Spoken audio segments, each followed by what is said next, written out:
Kia ora everyone, we'll get started. So thank you for joining us this lunchtime or evening in some cases. We're really pleased to have you with us for our session with global experts Adele Morris and Daniel Raimi. Ko Charlie Keeling aho. I'm a senior advisor in the communications and engagement team here at the Commission, and I will shortly explain how the session will run today. But before I do that, I'm going to hand over to Bevan to lead us into the session with a karakia. Kia ora, Bevan. Kia ora tātou. Ngā mihi nui kia I runga I te puaka whakata reo nei, a tēnā koutou katoa. He mihi tino nui kia koe ko Adelaide, me koe hoki ko Daniel, tēnei te mihi kia kōrua, tēnei te mihi, nei rā te mihi, anei he karakia. I te matua I te rangi, manaki tia mātou I tēnei wā. A kona mātou kia mahitahi, kia tū ko tahi tātou I tēnei wā. Ko koe hoki tō mātou kaiarahi I ngā wā katoa, Tiheira Mauri ora. So for those of us who speak English, let's God bless us at this time. Teach us to work together, to stand together as one. You are our leader for now and all time. Amen. Kia ora. Kia ora, Bevan. Thank you for that. So before we kick off, it'd be really great if you could please write your name and the organisation or community you represent in the chat box while I'm just talking through how the session will run, and let us know where you're joining us from in the world. Since we can't see your faces, it's always really good to know who we've got participating in these sessions. So while you're busy doing that, I'll give you a bit more information on how today will run. So this is our 4th Open Zoom in our International Speaker Series. And we're very privileged to have Adele and Daniel join us today, alongside Commissioners Catherine Leining and Dr. Judy Lawrence, who will be hosting this session for us today. Catherine is one of the leading experts in Aotearoa on climate change mitigation policy with a specialisation in emissions trading. And Judy is a leading expert on climate change policy with a specialisation in decision-making on climate change adaptation. And Judy is also coordinating lead author for the IPCC 6th assessment report, which is currently underway. Later in the session, you'll have the opportunity to ask questions. Catherine and Judy will field these and pose them to Adele and Daniel during our Q&A slot. You should see a Q&A box at the bottom of the screen where you can type your questions throughout. We won't have a chance to cover all the questions in this session, but we'll try to get through as many as we can. Before we get to your questions, we're going to hear from both Daniel and Adele, who will each be speaking to us about their respective areas of expertise, followed by a short discussion with Catherine and Judy. Then it'll be your turn to have your say as we work through your questions. If you want to speak to each other or share your thoughts, feel free to use the chat. It's always really good to see your conversations, and it can be a great space to share any helpful resources. And I also want to let you know we are recording this session, so if anyone was unable to attend, they can watch it on our website afterwards. I think that's enough from me for now, so I'm just going to hand over to Catherine, who's going to introduce Adele and Daniel and explain a bit more about what we're discussing in the next hour and 15 minutes. Kia ora, Catherine. Tēnā koutou katoa, ko Catherine Leining toko ingoa. It's a pleasure to be co-hosting this webinar today. I'm really excited to introduce our guest speakers. Our first speaker will be Daniel Raimi. He is currently working as a fellow at Resources for the Future, and he's also a lecturer at the Gerald R. Ford School of Public Policy at the University of Michigan. He works on a range of energy policy issues with a focus on tools to enable an equitable energy transition. He's published widely in academic journals and presented his research around the United States and internationally. The Fracking Debate, his first book, combines stories from his travels to dozens of oil and gas producing regions with a detailed examination of key policy issues. He received his master's in public policy from Duke University, Stanford School of Public Policy, and his bachelor's degree in music from Wesleyan University. He favors jazz and bluegrass, and he's joining us today from Ann Arbor, Michigan. And then our second speaker will be Adele Morris. She's the Joseph A. Peshman Senior Fellow in Economic Studies and the Policy Director for Climate and Energy Economics at the Brookings Institution. Her research informs critical decisions related to climate change, energy, tax policy, and carbon pricing policies. She's also a member of the Carbon Barometer Advisory Board of Kipos Capital, where she collaborates on the company's work related to carbon pricing. She joined Brookings in July 2008 from the Joint Economic Committee of the US Congress, where she advised members and staff on economic, energy, and environmental policy. Before that, she was the lead natural resource economist for the US Treasury Department for 9 years, and previously had also helped to lead negotiations on land use and forestry issues in the International Climate Change Treaty process. She holds a PhD in economics from Princeton, an MS in mathematics from the University of Utah, and a BA from Rice University. And on that note, Daniel, I'll turn it over to you to give us some introductory remarks, and welcome. Thank you so much, Catherine, and thank you to your fellow commissioners and the audience for having me here today. It's about 8 o'clock here on the East Coast of the United States, and I'm solo parenting tonight, and I'm keeping an eye on my 2-year-old to make sure he doesn't get out of bed while I participate in this panel. So fingers crossed that all will go smoothly. I'm just going to provide a few introductory remarks over the next 10 minutes or so, and then look forward to hearing from Adele and look forward to having a conversation with you all tonight about topics related to the energy transition and how to ensure that it is an equitable one. I want to start by saying the obvious, which is that climate change is an enormous challenge. It has to be dealt with. And the benefits that society will receive, particularly the future benefits that we will receive from reducing climate damages, reducing air pollution, and other impacts associated with producing and consuming coal, oil, and natural gas will be very large, and we need to do them. We need to dramatically reduce our greenhouse gas emissions, again, to state the obvious. But one of the important activities alongside reducing those emissions are ensuring that the negative implications of the energy transition that we need to undertake is not disproportionately borne by certain communities. That includes low-income households, and it includes those who are dependent on extracting, processing, and consuming fossil fuels for their livelihoods and for the livelihoods of their communities. And so when we think historically about the issue of economic transitions, at least in the United States, which is the only place that I really have any experience with, is the economic transitions that have taken place here over much of the last century have not been widely anticipated. It hasn't been possible to plan for them. In part, that's because many of the economic transitions that we've experienced have been predominantly a result of market forces and changes in technologies that governments simply could not anticipate, or they could not anticipate with a high degree of certainty. The energy transition is very different.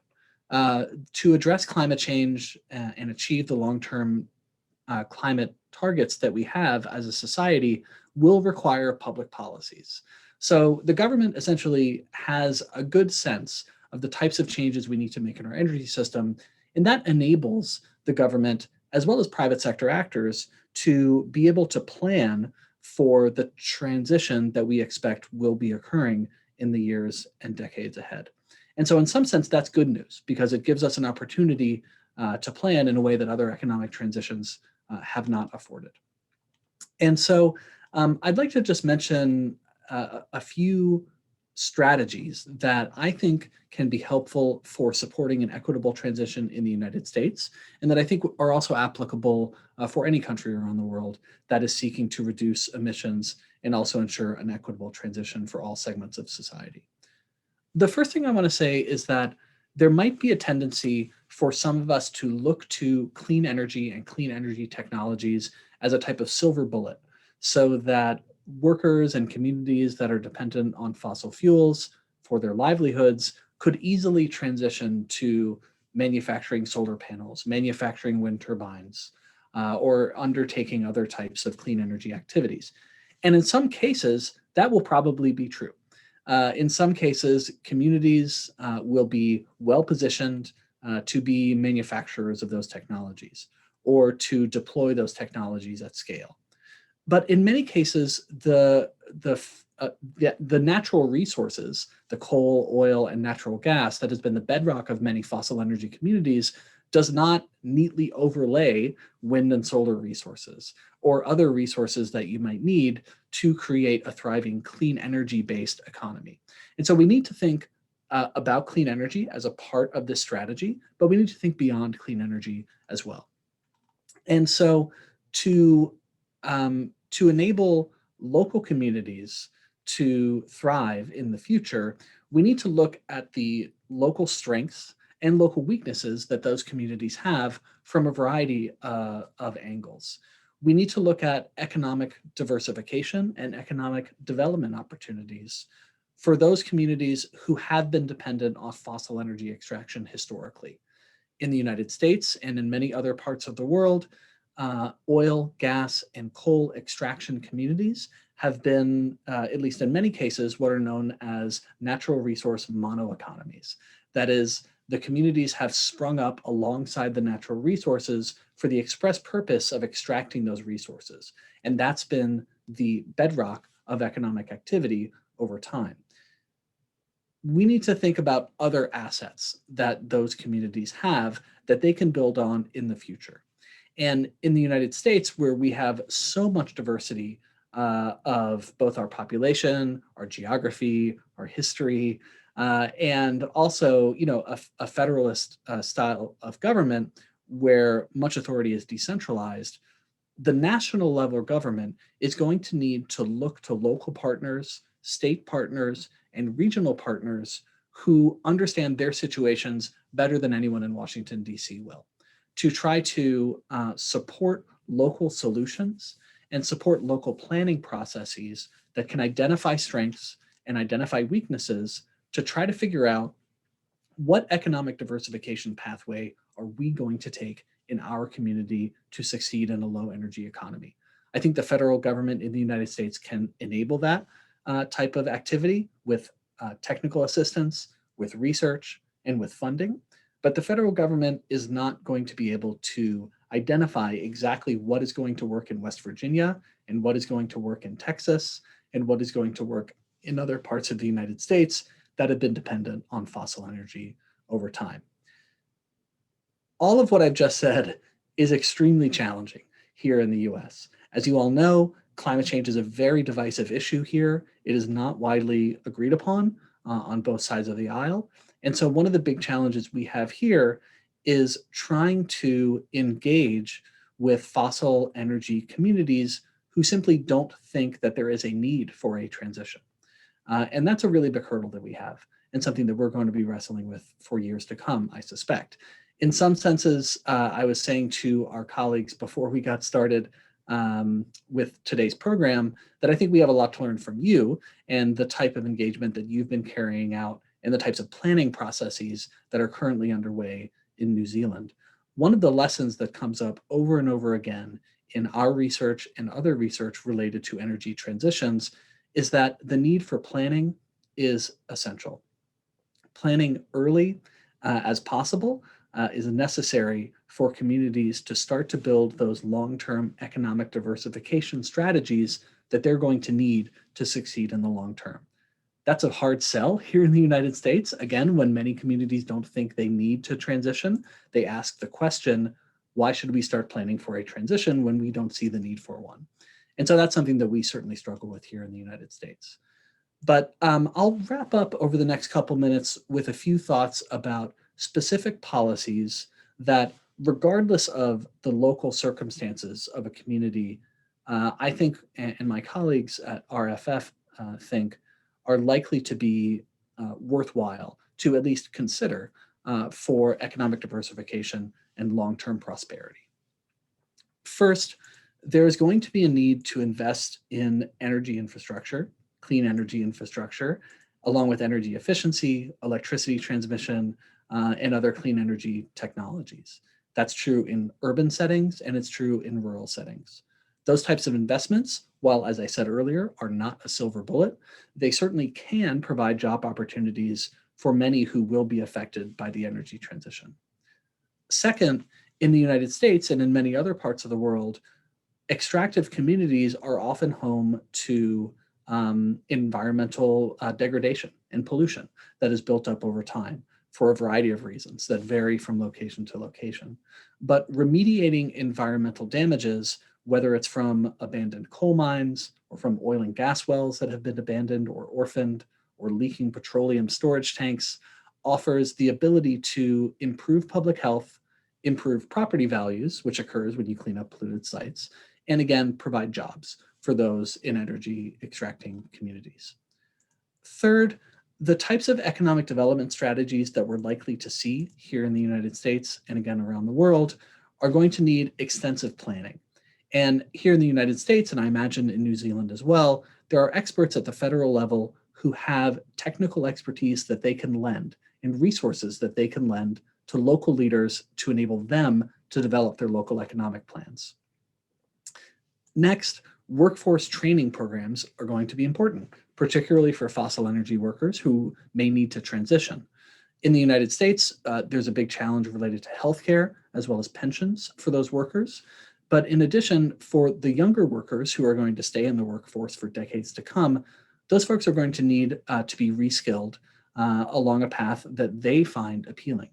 And so federal efforts to support job training in sectors that fossil energy workers are actually enthusiastic about is really essential. And we need to do some research here to better understand what types of work the coal, oil, and gas workforce might be excited about doing and where the good skills matches are in the future. And then finally, I think there are opportunities for innovation and research and development investments in communities that have been extraction communities over time. I'm thinking about technologies like carbon capture and sequestration, perhaps next generation nuclear technologies, perhaps some types of low carbon manufacturing, maybe chemical production, steel or cement production with clean energy and new energy technologies. So government can invest in early stage research as well as pilot projects in some of those communities if the geographic matching makes sense to try to spur innovation and new economic activity. And so here in the United States, as I said, we don't have a lot of experience to draw from because the administration, the Biden administration that's currently in office, they are taking a more robust approach to this topic than any other administration has previously in the United States. And so we're kind of trying to figure it out as we go. And we're looking to you and we're looking to other countries around the world to try to develop lessons. So I will stop there and look forward to your comments and your questions and having this conversation tonight. And of course, I'll look forward to hearing from Adele, who I admire greatly. Thank you. Thank you so much, Daniel. That was a really fascinating introduction. And I think we've got the luxury of a question each before we pass through to Adele. I think with my question, if you'd like to go ahead and stay on video and audio, I'll invite you to respond right away. My question's around managing the speed of transition. I mean, from your work, you've looked at what's happened in coal communities, which was largely market-driven, and now we're looking ahead to oil and gas. We're facing a speed of transition, if we're following the science, that's unprecedented. And you talk about, planning early, but when it comes to climate change, we're already late.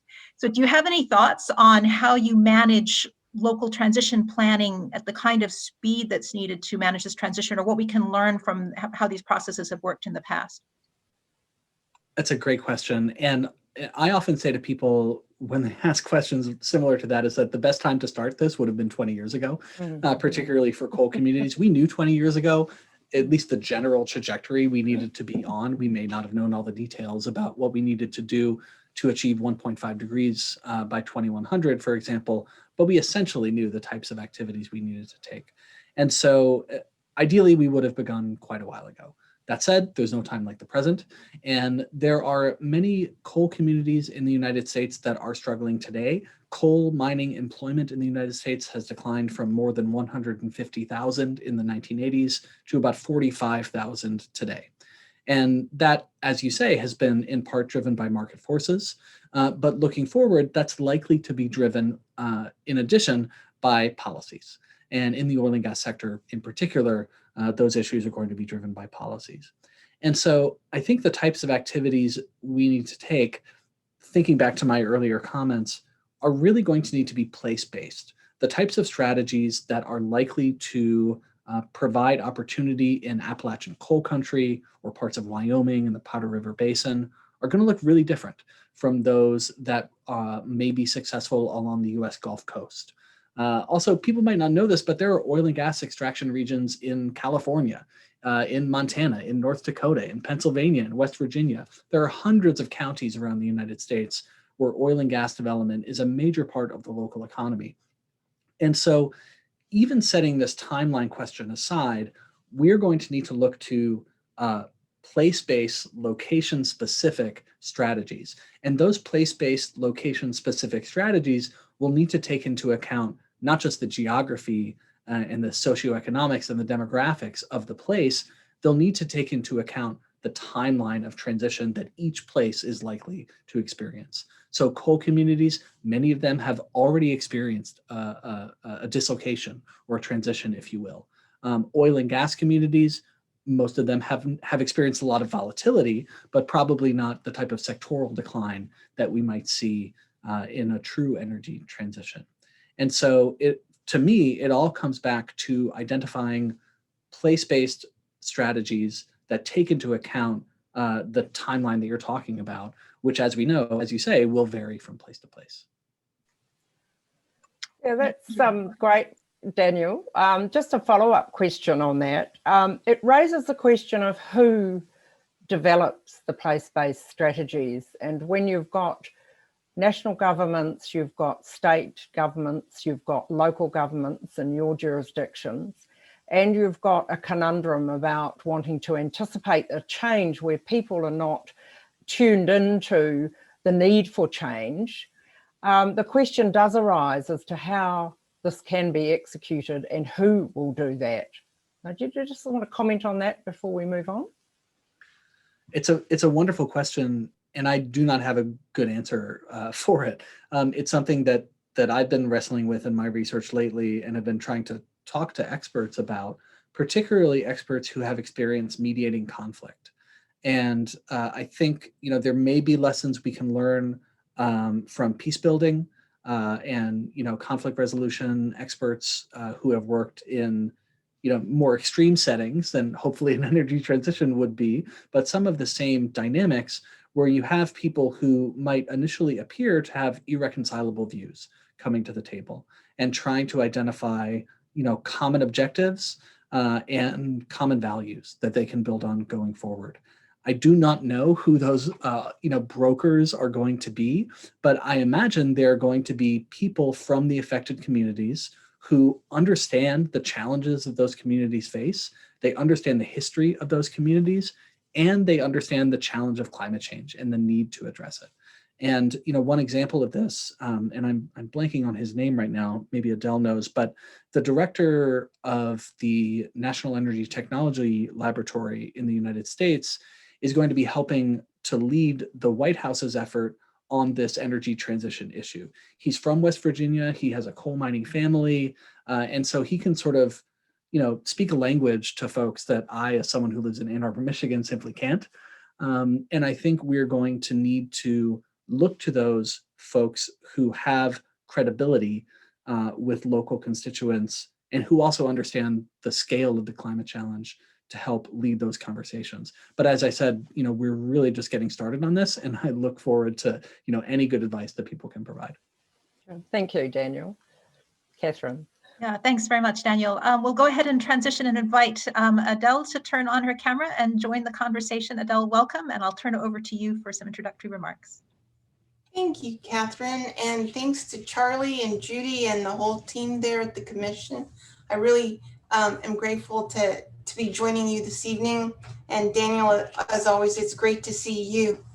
So some of my research focuses on what's happening specifically in coal-reliant areas.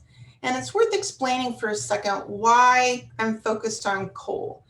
What we know from the economic modeling of potential climate policies in the United States is that one of the first things that happens, and this is robust across all of our modeling studies, is that coal leaves our energy sector first and fastest. And there's two reasons for that. One is that the vast majority of coal used in the United States is consumed in the power sector. And there it faces a number of substitutes, some of which have become a lot less expensive than they used to be, including natural gas, which has had low or persistently lower prices than it did even 10 or 15 years ago. and renewables, which have come down in cost. The other thing is that coal is twice as carbon intensive as its nearest fossil competitor, natural gas. So there's twice as much carbon per unit energy in coal than in natural gas. So that means that if we have any kind of climate policy that tries to shift the relative prices of fuels based on how they damage the environment, coal is going to get hit the hardest. So all utilities who are looking on the horizon, even though we don't have a comprehensive climate policy right now, some states do, and it's largely expected that the US will adopt a federal climate policy. And so they need to have a business model that's going to be robust to that change in policy. So between the ordinary market forces of supply and demand and the cost of the competitor fuels and the prospect of climate policy on the horizon, we've seen a dramatic shift away from coal. As Daniel was saying, so coal consumption in the US peaked at around 2007, and we were at about 100 million short tons per month. We're down to half of that now, and just since 2007. And it might bounce back up a little bit when the economy recovers from the COVID recession, but we're really seeing, I think, a permanent shift away from coal. And so some of that transition has already happened. We are in the transition. And then what's going to happen next, if we have policy that reduces greenhouse gas emissions, that's going to amplify what's already been happening. So what does that mean for these communities? Well, a lot of our coal production is in rural areas, either in parts of Appalachia or out west in the Powder River Basin.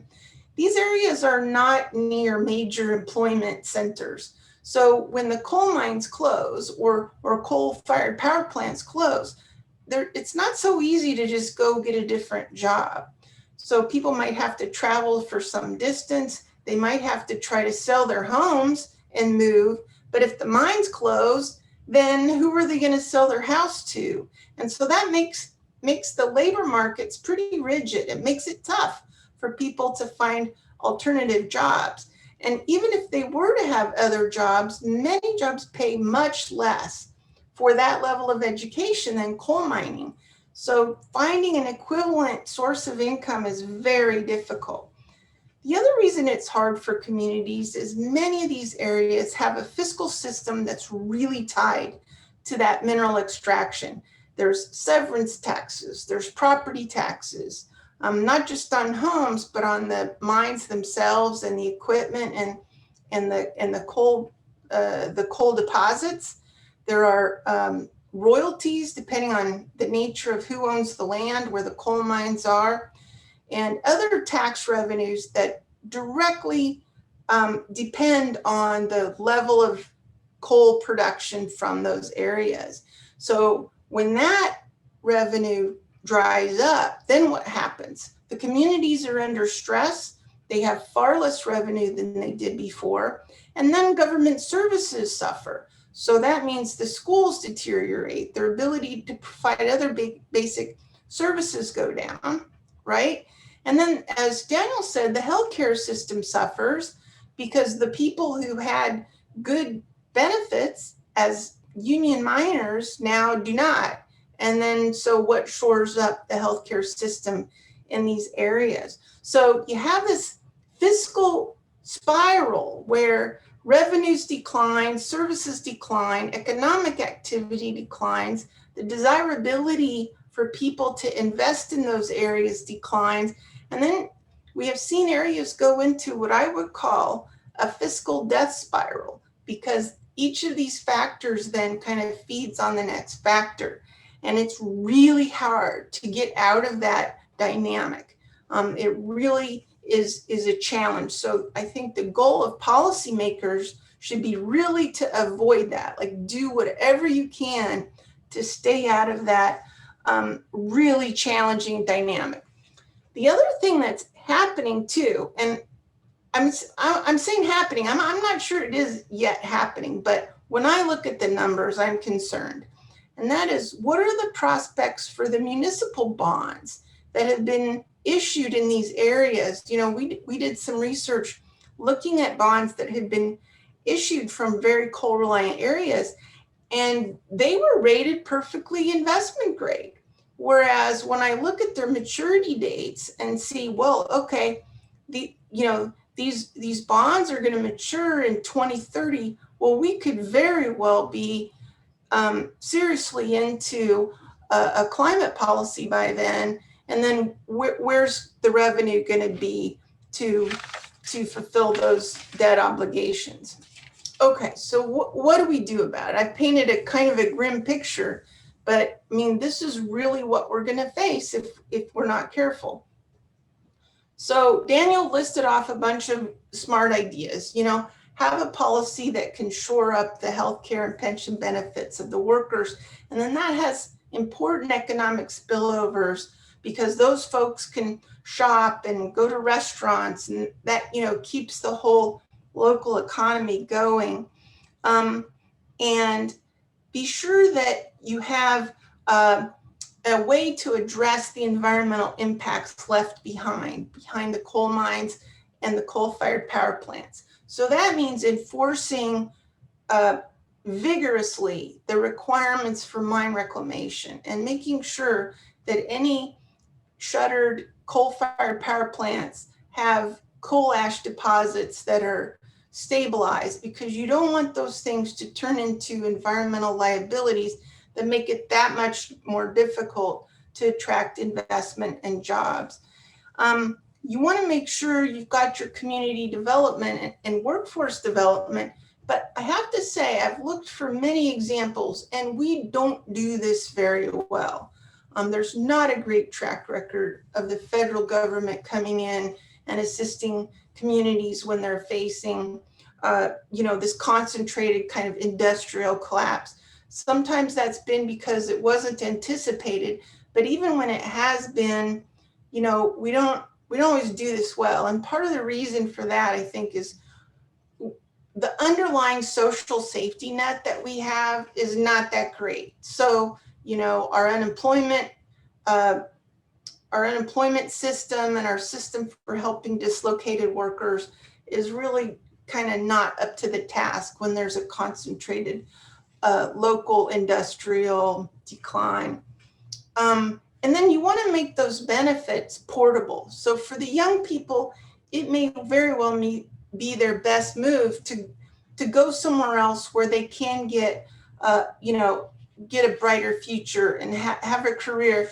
You know, it may not be coal mining, but maybe it's nursing or teaching or something else that they can form a future with. And then I think there's an argument to be made to helping backfill the local government revenue. So if we're going to adopt a federal policy that we know is going to create these problems, I think it behooves us to kind of give local governments a chance to shift their revenue system, tax other things, diversify their economy as best they can. Don't do it forever. I mean, we can't put a glass case over these towns, but kind of try to give them some transition assistance while they get their act together.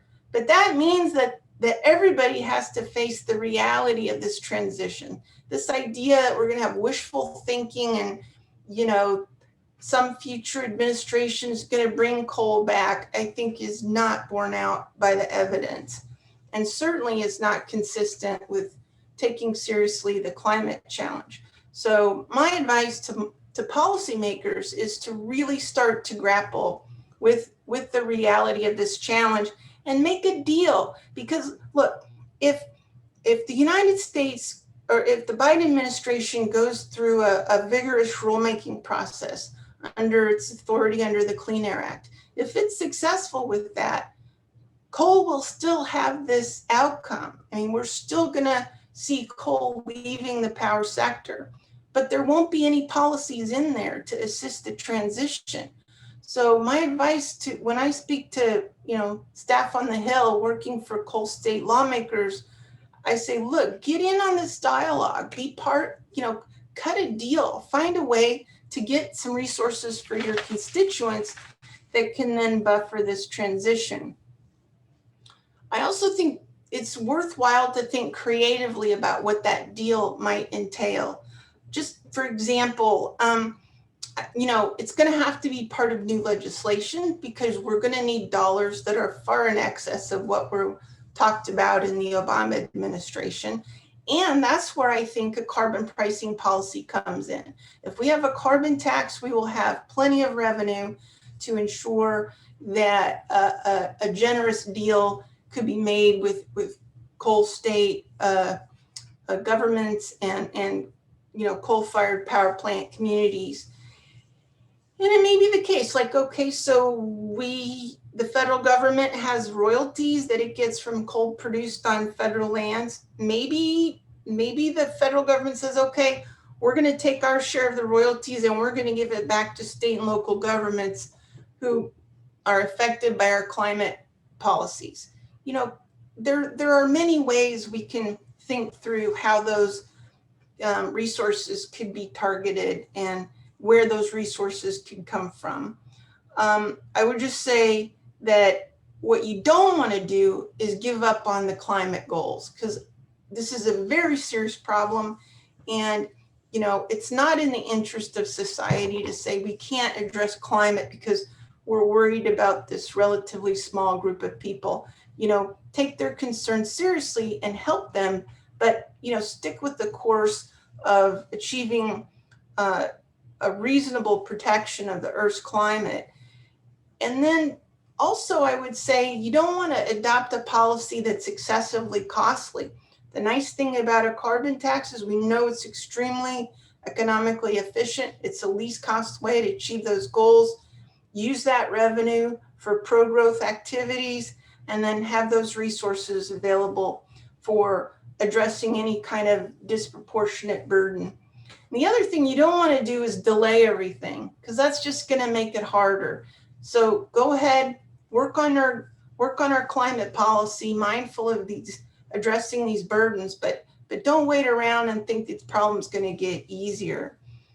And then, just a few final thoughts. I want to congratulate the Commission for their excellent work on this report, and it certainly does cover a lot of ground, and there's a lot of thoughtful ideas in there that I think apply not just to New Zealand, and I gotta learn how to pronounce the Maori word, because that's a beautiful word. But I think it applies to all countries, including the United States. That we need to pick up the pace. We need to act more quickly. At least you all are talking about increasing your ambition. We're talking about having ambition in the first place. So my hat's off to you. And then I also think that, if you're worried about the transition, you think intentionally about the social safety net that you're putting in place. And I congratulate you for having these kinds of conversations, because I think they're going to be essential, not just to get climate policy passed, but to keep it passed. Like, that's what you got to do. You've got to make sure that society remains comfortable with the goals and that the electorate doesn't somehow rise up in opposition to it, because that's the worst thing that can happen is, to get far enough to get your legislation and your policy, but then it faces disorderly collapse because you didn't anticipate the concerns of important stakeholders. So I'll stop there, and I really look forward to your questions and hearing more about what you'd like to talk about. Thank you very much, Adele, for your comments. And it's Aotearoa, and it is a very beautiful name. So really appreciate your insights. Again, Judy and I will each offer a question, and we invite those of you who are joining us remotely to please send through additional questions in the Q&A so we can pass those on your behalf. I think I'd like to start just looking at this issue of the social safety net a little bit more. You've raised a series of challenges, the challenges in redefining activity near where the jobs and the industries have been in the past, and then also the possibility for people to move. But also, I think a lot of our social safety net has been designed to help people going through short-term shocks rather than long-term fundamental transitions. So just interested in any further insights from you about how we might want to rethink and reshape social assistance to empower people and give them the capacity to adjust to the transition, rather than just trying to fill a short-term gap. You know, that's a terrifically important question. And I think it also applies to areas that are going to be impacted by climatic damages, right? So, you know, maybe you're in an area where the only real industry is coal mining, or maybe you're in an area that's going to be inundated by higher sea levels. Both these communities may not be sustainable in the way they were before. So what do we do for folks who just, there's a case to be made where, you know, at least the younger people need to move, and they need to have the resources to be able to do that. And there are controversial ideas.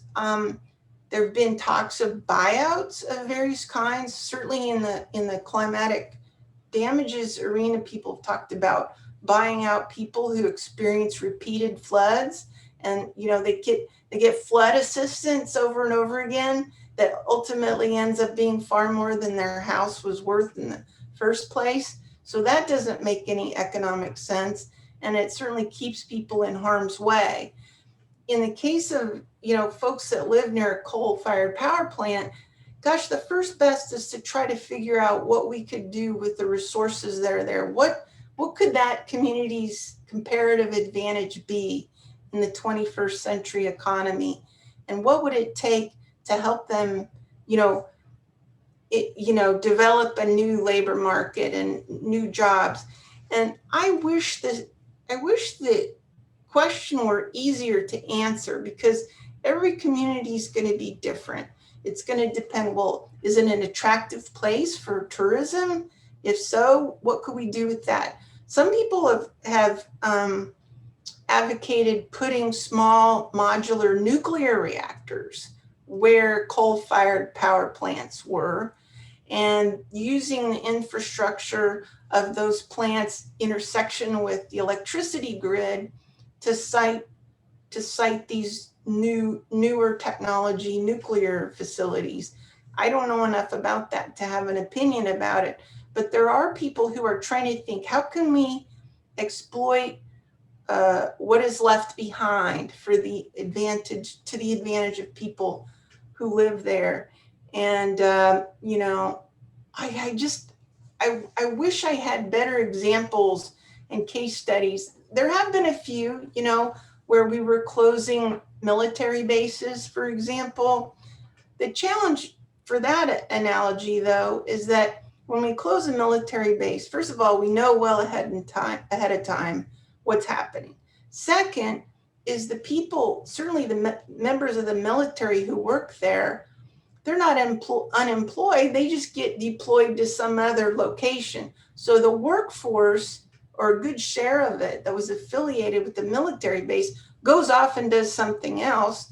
And then what's left behind are roads and communications infrastructure, and maybe an airport or some other facility that could then be utilized in some kind of new capacity.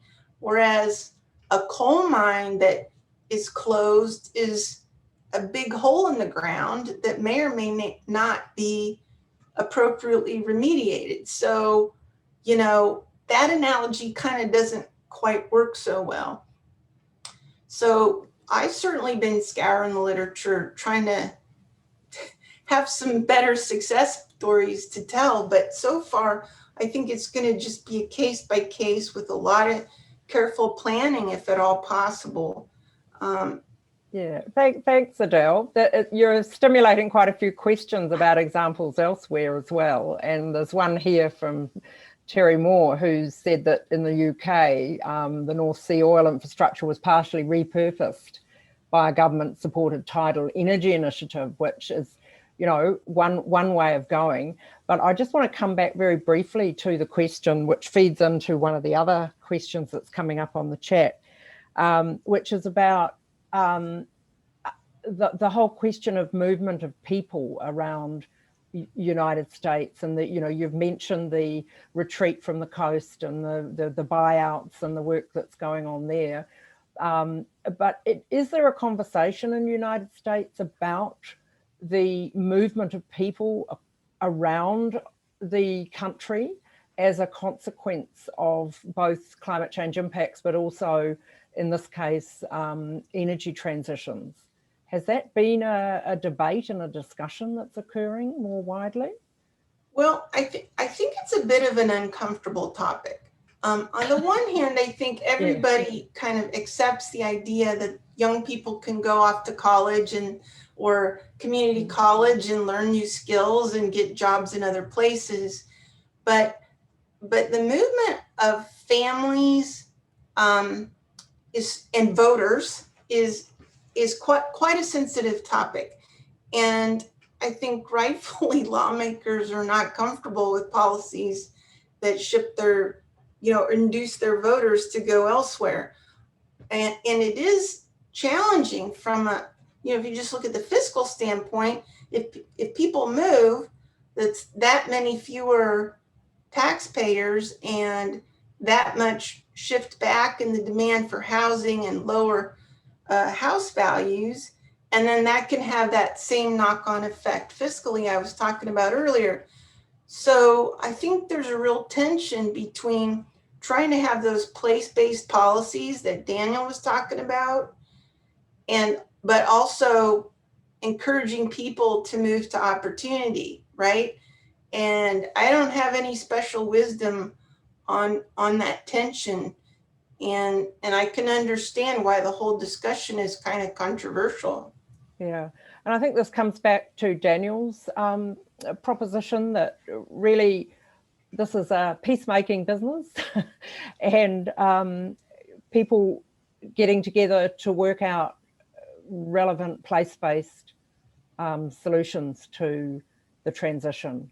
And I think that's perhaps a good way to transition into the general discussion, Catherine, with the other questions. That sounds good. Yeah, I mean, a further really important consideration here is that Maori have a very deep ancestral connection to their land, and that's the asset base, and it's also their heart, their whānau. So the dislocation is not just an economic one; it's also cultural and deeply personal and spiritual. So it's the very challenging dimensions to cover in that. Daniel, welcome back to the call, and I'll start sharing some questions from the general Q&A. There's some excellent questions that are coming through, and please keep them coming through. And Judy and I will just take turns asking them, and we'll direct them to both of you, assuming that it's relevant. The first question I'll ask both of you. There's a question here about environmental restoration. Both of you have mentioned that. And I think there is a tendency, we tend to look at how we bring in the new and forget about how to usher out the old. So with the environmental remediation, the question here is, how can we manage potential gentrification effects following environmental restoration?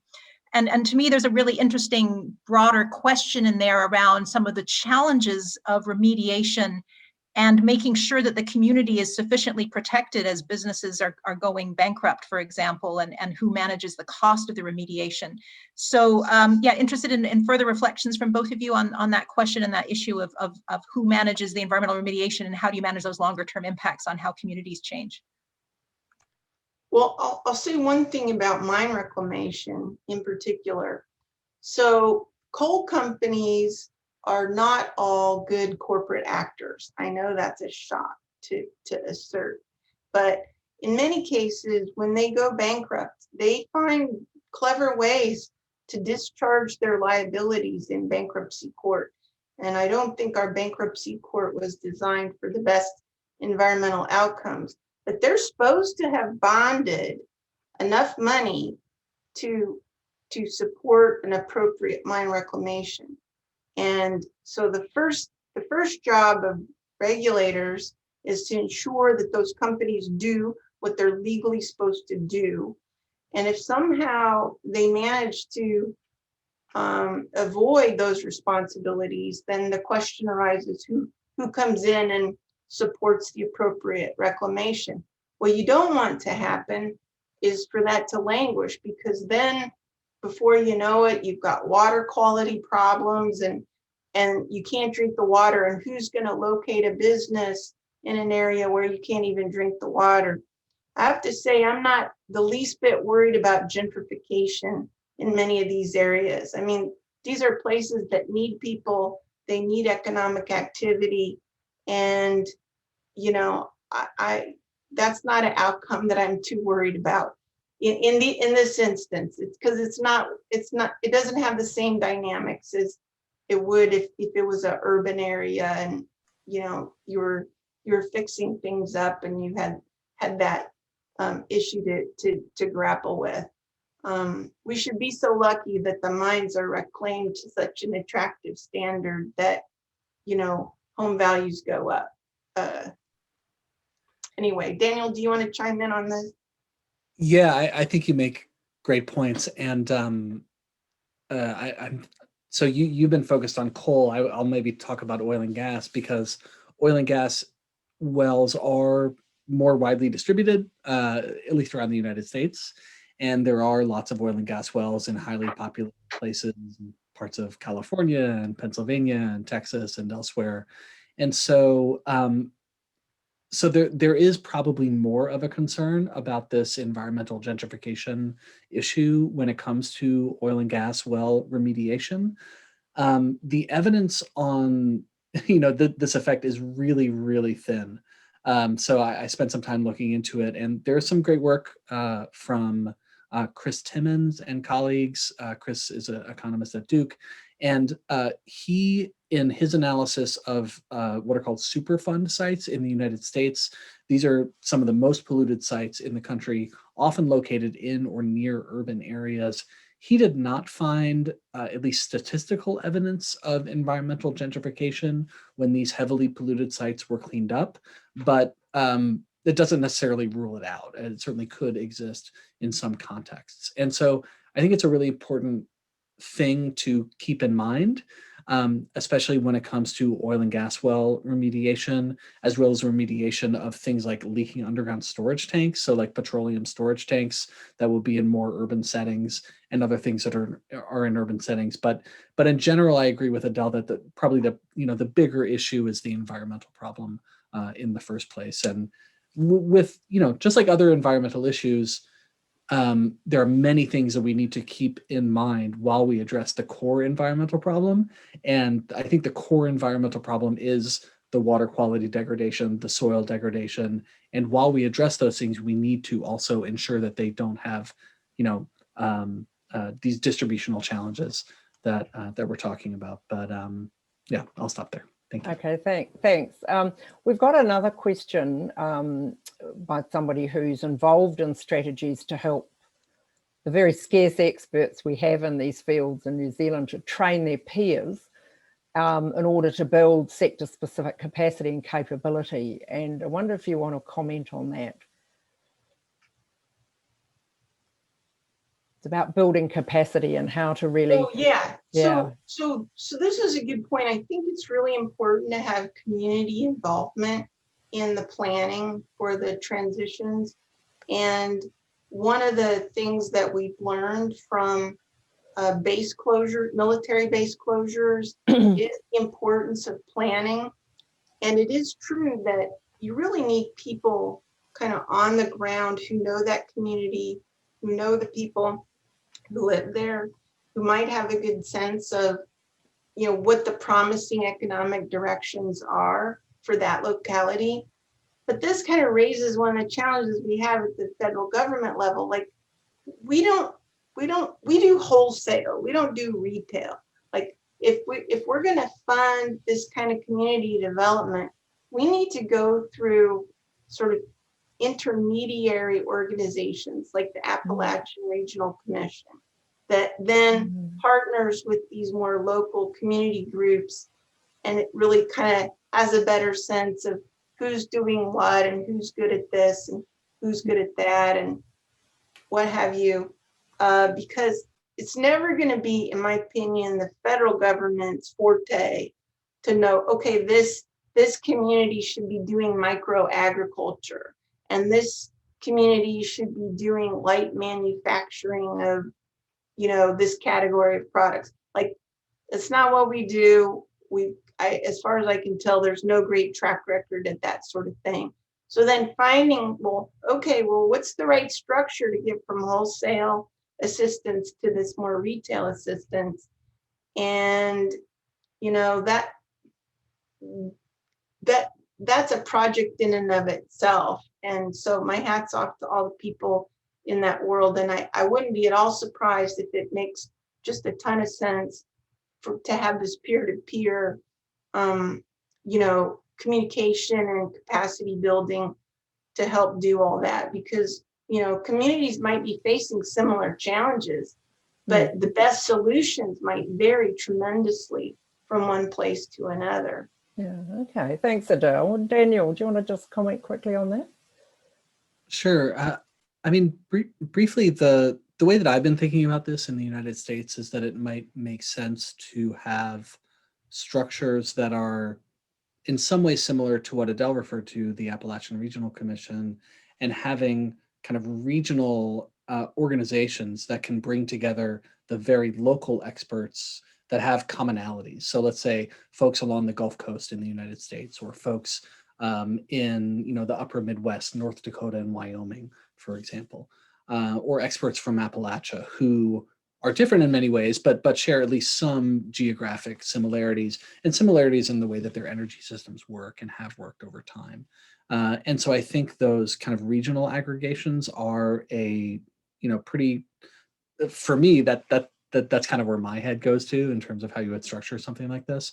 And then, who the actual individuals are who are leading these activities in communities, again, that's a really big challenge. And that's where you absolutely have to have the local expertise to try to get a sense of who in these communities could be a trusted source, and who could actually, have the cachet to communicate a difficult message to people in many parts of the United States that, hey, climate change is a problem. We need to do something about it. That's simply not a conversation that you can have in some parts of this country, unfortunately. Yeah. Okay. Thanks, Daniel. We really Catherine. do have to fund that work. I mean, to ask community leaders to band together and try to advocate for resources is putting some of the burden on the people with the burden, right? So one thing I think we've learned is that both for environmental justice groups and for coalfield communities, you need to provide funding for that capacity building so that they can just be organized enough to advocate for, the resources that they need, and to have the resources to figure out how best to use further assistance. Yeah. Thanks, Adele. Catherine. Sure. I'll pick up this question. Are we actually talking about a transition, or is this more about transformation? And what does that imply for the type of social permission or social contract that's needed? And certainly this issue of localized transition planning and giving people ownership of the process helps, but market-driven changes and government-driven changes offer very different levels of social permission and social contract. So interested to hear your reflections on that. Well, Adele's on mute, so I guess that means I have to start. Yeah. I mean, that's the question, right? I mean, I think that is the core of the challenge. How does the social permission emerge, and what types of incentives does one need to put on the table for the social contract to be agreed to? And we have not figured that out in the United States. We're only beginning that conversation. And there are some states here in the US who have moved faster. So the state of Colorado, the state of California are ahead of the federal government in dealing with these issues. But again, they're only like a year ahead. They're only a year or two ahead. And so we still don't have great lessons from them. But, I think the term energy transition has been, I have a whole rant on energy transitions about how in the past there's never really been an energy transition. It's just been a bunch of energy additions where we use more of every fuel over time. And at the global level, like that's pretty much true. But what we need for the first time in the history of the global energy system is a real transition. And I think for communities that have historically provided the fossil fuels that provide 80% of our global and US primary energy mix, it's a transformation. And so it's a transition in the energy system, but it's a transformation for many communities. And that's a really big challenge. I think that's right, Daniel. And I would just say that some of the leaders in these areas have not done their constituents a favor. They've painted pictures about how coal's going to come back, how carbon capture and storage is going to save coal, how this idea or that idea or this technology is going to save coal. But all the time they've been doing that, consumption of coal has been declining precipitously, and their communities are struggling. And they haven't engaged productively in the policy conversation about climate to actually make that deal where they bring resources home to assist with that transformation. And I think it's really important for those lawmakers to stop doing that. Quit pandering to wishful thinking about the future of coal and get with it and start helping people.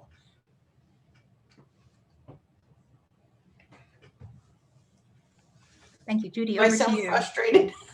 No. Well, yes, and it's very frustrating. Yeah, I'd like to just to get you to elaborate, Daniel, particularly on this idea of the brokers and how these individuals or groups of people might actually get a transition that is at pace as distinct from just responding to something that comes along like a catastrophe and falling off the cliff like you've just described, Adele, and not being ahead of what is going on. So sort of this idea of anticipating the change ahead, finding pathways to move forward and brokering that at a national level, at a local level where it's relevant, because as Catherine said, we have some very particular communities in New Zealand who rely, as you say, totally on extraction, and a couple of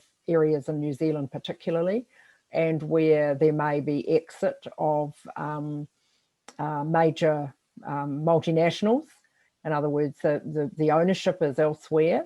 And so the obligation or the feeling of an obligation to do something prior to that, it really falls back on local and national governments. So, and the liabilities go forward as a transfer to future generations. And so these are some of the realities that we've all seen.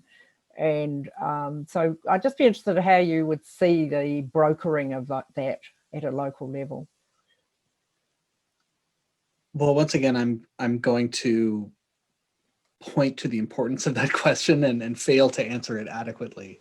I think one of the dynamics that Adele was just pointing out is that in communities that face this question of transition, there is often an instinct to hold on to what you have and hold on to what one is used to. Or what you have had in the last 5 or 10 years, and preserve it with, cling to it as much as you can. And we're seeing that in the United States in a variety of contexts, particularly for coal. But with oil and gas, which I believe is probably more relevant for New Zealand than a coal conversation would be, at least in terms of extraction, one of the ways that I think about entering this conversation for oil and gas communities is to start with the concept of volatility. So the oil and gas industry is a volatile industry. Everyone agrees on that. Everyone agrees that there are booms and busts and investment cycles in the industry that create havoc for local communities. And the types of economic diversification strategies one would take to address economic volatility are not that different from the types of economic diversification activities you would take to address long-term decline associated with climate targets. And so, you know, you wouldn't want to obfuscate things to the people you're trying to communicate with, but I think you can maybe thread the needle and say, look, if you don't buy this whole climate change thing, or if you are reluctant to start planning for a future without oil and gas, can we at least start to protect against the volatility that oil and gas inherently brings with it? And if you lay those foundations, then you can start to build a future that is more resilient to not just the booms and busts, but also potentially a long-term decline. And that doesn't get you all the way there, but I think it's a place to start the conversation, and it's a place where I think pretty much everyone can agree, can start from the same place. As I said earlier, like, I'm just starting to explore this issue of peace building and negotiation, and I have a ton to learn here. But I think that mode of thinking about the conflict could be quite useful. Adele, do you want to comment as well?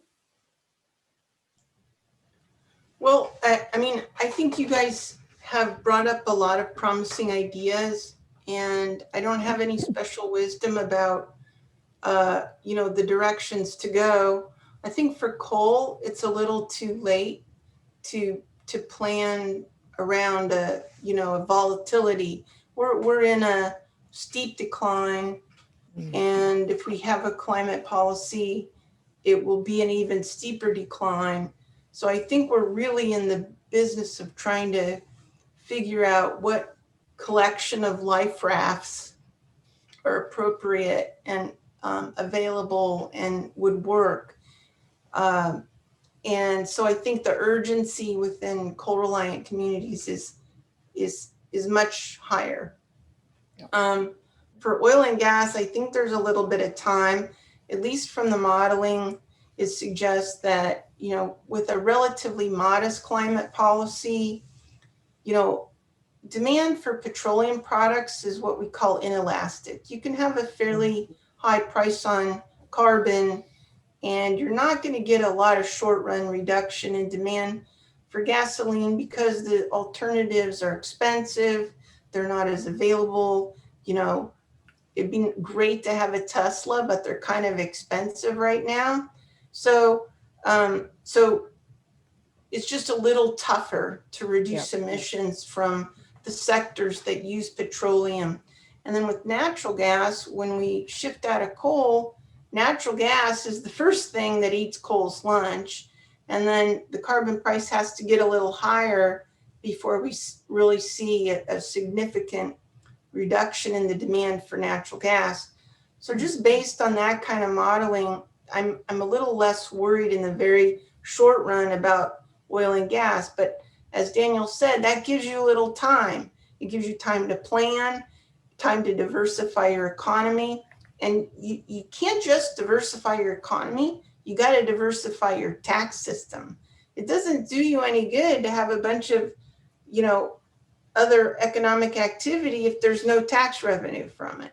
So you have to do both of those things together, and you have to save for the rainy day that you know is coming.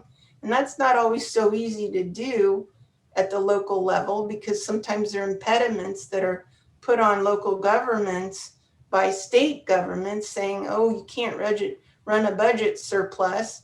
And I learned that at one of Daniel's events. And I mean, it's shocking how, you know, sometimes state governments kind of tie one hand behind the back of local governments who really do want to plan and, you know, prepare a buffer fund. So I think it's going to depend on the specific local conditions what the right strategy is going to be, but it's all going to take a lot of realism and not a lot of hanging on to wishful thinking about going back to the old days somehow.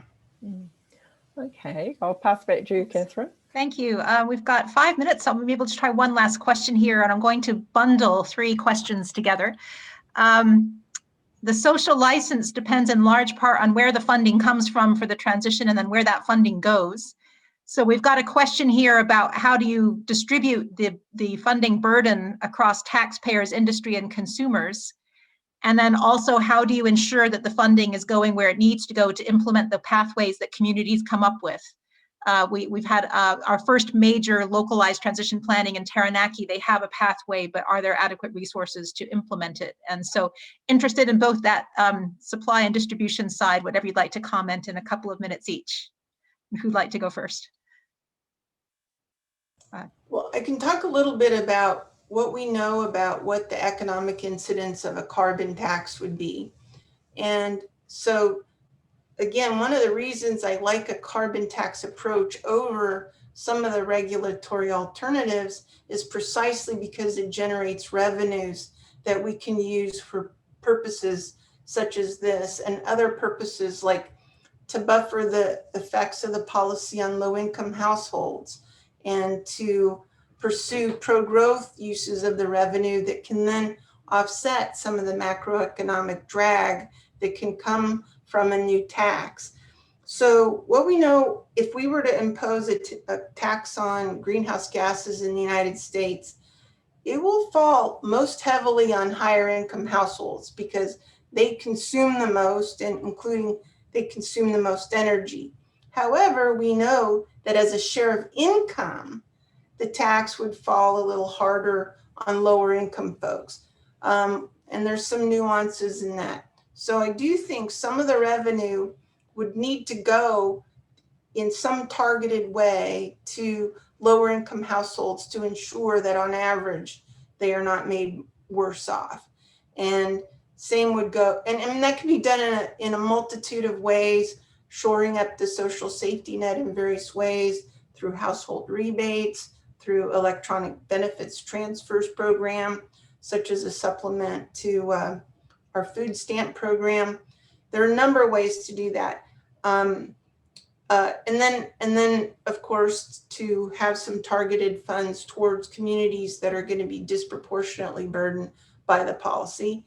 And then I think to address some of the concerns of households that live in air pollution hotspots, there's a lot of concern, I think, on the progressive left that communities that have long suffered from worse air quality they're not getting a guarantee in a carbon tax approach that air pollution will decline right where they are. So to address those concerns, I think some investment in ensuring that those folks are represented in our air quality monitoring system and that those standards are appropriately enforced, that can be part of the overall package of policies. And then some sectors are not well suited to a carbon price, and maybe you need other policies to assist those sectors in their emissions reductions. So there's a variety of uses of the revenue that I think can solve concerns about distributional outcomes or solve other parts of the climate challenge that should be part of the discussion as well. Thank you. Daniel, last comments to you. Sure, thank you so much. So I strongly agree with Adele that a carbon price is the preferred approach here to raise revenue and then have, particular uses of that revenue to address all of the, many complexities that Adele rightly raised, and then more, I'm sure. But in the United States, at least, that's not the world that we're currently living in. And so, unfortunately, we have to think about other alternatives for raising revenue. The Biden administration here has proposed raising corporate and personal income tax rates for high earners, and earmarking some of those revenues for some of these transition purposes. But absent a carbon price in the United States, again, one of the downsides of not having a carbon price is that it makes it much more difficult to earmark revenues to the needs of affected communities that we've been talking about tonight. And so it's just another check in the box of why Adele and I both like carbon prices. But in the absence of that, I think decisions are going to be made through the political budgetary process that happens every year in the United States. And that's not a solution for long-term planning. And so yet another challenge to address here. All right, thank you very much. Yeah, you'll both be aware we do have a broad carbon price in New Zealand, but we still have a social conversation ahead of us of exactly where the revenue should go. So we appreciate your reflections on that. And Charlie, I'll pass it over to you for closing comments. Yeah, thank you so much to everyone who's joined us today. It's been really good to hear your questions, and we hope that you've learned a lot. And I just want to say a big thank you to Adele and Daniel on behalf of everyone at the Commission for taking the time to share your expertise with us here in Aotearoa. And thanks to those who have joined both here and across the globe, and to Judy and Catherine for facilitating such an interesting discussion and Q&A. We hope that you all enjoy the rest of your day or your evening, depending on where you are. And I'm just going to hand over to Bevan to close the session for us with a karakia. Kia ora, Bevan. Kia ora. Tēnā kōrua moa kōrua awhina I tukua mai hei tautoko I tā tātou hui me te kaupapa nei. So thank you too for all of your support and your views and the time and effort that you've come to share this with us all and everybody at home. Here's our karakia. It actually reminds me a little bit of America. So, kororia ki te matua I te rangi, nāna nei ngā mea katoa. He honore, he kororia, mai ngā rongo ki te whenua, whakaaro pai ki ngā tāngata katoa, a ti heira Māori ora. So for those of us who speak English, that is Sky Father, the creator of all things, the honour and the glory, peace on earth, good thoughts to all mankind, behold the breath of life. So thank you very much. Kia ora.